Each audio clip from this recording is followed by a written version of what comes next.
talk to me about what was going on around the medical community in terms of the discovery of HCU. There was some early work in Ireland. There was some work being done by Dr. Harvey Mudd.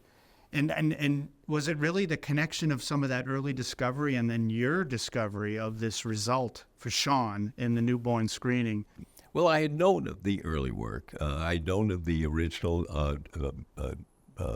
publication of the original cases from Northern Ireland, and in conjunction with the laboratory in London, of the original cases that was identified. And I had known through my looking up the data that Dr. Harvey Mudd at the NIH had discovered the enzyme defect, that is, of cystathionine beta synthase, CBS enzyme, as the defective enzyme in homocystinuria.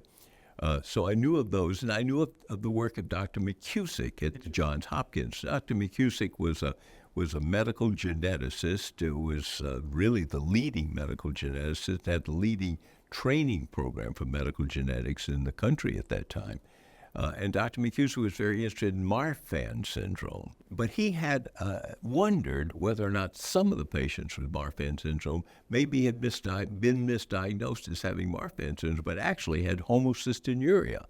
And there was a urine test that we were doing at that time to diagnose homocystinuria called the cyanide nitroprusside test.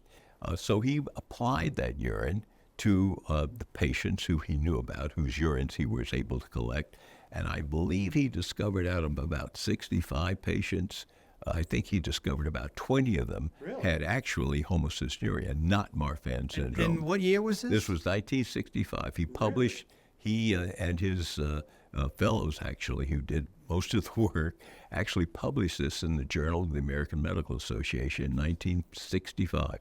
So that was the first large-scale publication of homocystinuria.